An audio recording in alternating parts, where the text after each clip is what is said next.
kasih.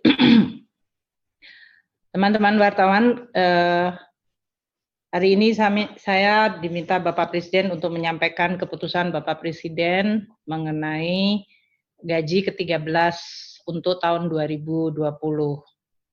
Seperti diketahui bahwa gaji ke-13 itu sudah dianggarkan di dalam APBN tahun anggaran 2020 dan itu ada di dalam Undang-Undang APBN.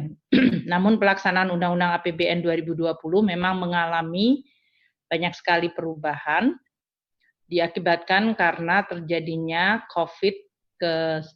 COVID-19 yang mempengaruhi sangat besar terhadap keseluruhan postur APBN, terutama di bidang belanja negara, di mana banyak sekali tambahan-tambahan anggaran yang muncul untuk penanganan COVID dan untuk pemberian bantuan sosial serta untuk pemulihan ekonomi. Sehingga pemerintah akan terus melakukan pengelolaan di dalam APBN agar betul-betul memang fokus bisa menangani COVID dan dampak-dampaknya terhadap sosial maupun ekonomi.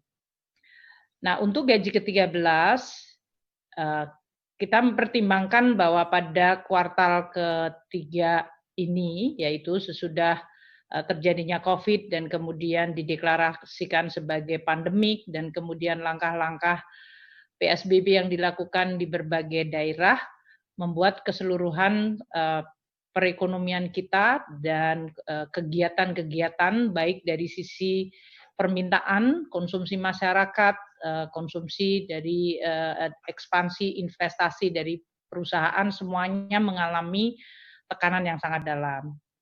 Pemerintah menganggap bahwa pelaksanaan untuk gaji ke-13 sama seperti THR bisa dilakukan untuk bisa menjadi bagian dari stimulus ekonomi atau mendukung kemampuan dari masyarakat di dalam melaksanakan kegiatan-kegiatannya, terutama ini dikaitkan dengan tahun ajaran baru dan juga dalam kondisi di mana COVID mungkin meningkatkan beberapa belanja yang dilakukan oleh ASN, TNI, Polri, dan pensiunan. Sehingga pembayaran gaji ke-13 ini sekarang dilaksanakan sebagai bagian dari stimulus perekonomian kita. Nah, untuk kebijakan gaji dan pensiun ke-13 ini, kami melaksanakan dengan memperhatikan kebijakan THR yang sudah dilakukan pada bulan Mei yang lalu, yaitu tidak diberikan kepada pejabat negara, pejabat eselon 1 dan pejabat eselon 2 dan pejabat setingkat mereka. Namun, gaji dan pensiun ke-13 diberikan kepada seluruh ASN TNI Polri yang berada di tidak masuk dalam kategori tadi pejabat negara eselon 1, eselon 2 dan pejabat setingkatnya. Anggaran yang disiapkan untuk pelaksanaan pembayaran gaji ke-13 ini adalah sebesar 28,5 triliun rupiah yang terdiri dari untuk APBN, ASN, untuk gaji dan tunjangan yang melekat pada gaji, untuk ASN pusat adalah 6,73 triliun rupiah. Sedangkan untuk pensiun ke-13, anggarannya adalah sebesar 7,86 triliun rupiah.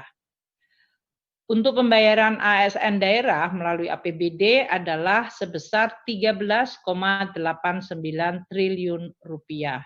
Sehingga total untuk pembayaran gaji ke-13 ini adalah 28,5 triliun rupiah. Pembayaran gaji ke-13 akan direncanakan dilakukan pada bulan Agustus 2020. Dan untuk pelaksanaan ini kita akan segera mengeluarkan revisi dari regulasi-regulasi yang ada.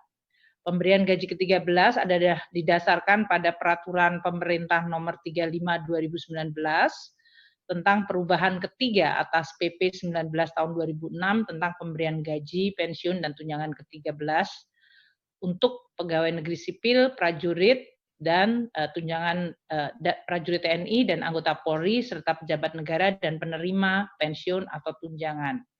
Dan PP nomor 38 2019 tentang perubahan atas PP tahun 2017, yaitu tentang pemberian penghasilan ke-13 untuk pimpinan dan pegawai non-PNS pada lembaga non-struktural.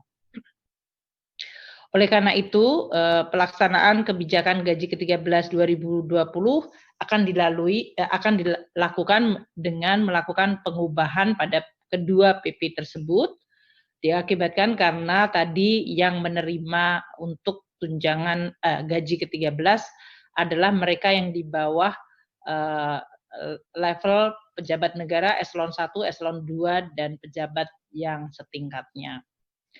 Untuk pelaksanaan ini kami akan melakukan koordinasi dengan Menpan RB di dalam perubahan PP yang diharapkan bisa selesai dalam waktu 1-2 minggu, sehingga pada bulan Agustus kita sudah akan bisa melakukan pelaksanaan pembayaran gaji ke-13 untuk seluruh ASN, TNI, Polri, dan pensiunan.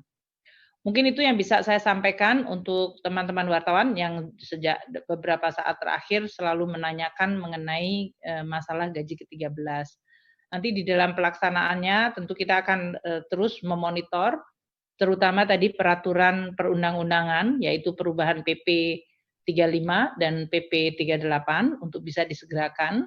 Dan untuk pelaksanaan di setiap kementerian lembaga maupun di daerah kita akan monitor mulai pada bulan Agustus nanti. Demikian yang bisa saya sampaikan. Terima kasih. Wassalamualaikum warahmatullahi wabarakatuh.